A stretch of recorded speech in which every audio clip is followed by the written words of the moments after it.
اسلامی تعلیمات کے مطابق دجال ایک جھوٹا مسیحا ہے جو قیامت کی ایک بڑی نشانی کے طور پر آخر وقت میں ابھرے گا۔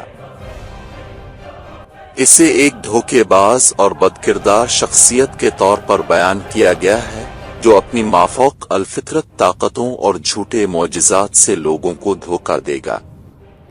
یہ خیال کیا جاتا ہے کہ دجال ایک نبی یا خدا ہونے کا دعویٰ کرے گا اور لوگوں کو خدا کے حقیقی راستے سے بھٹکانے کی کوشش کرے گا۔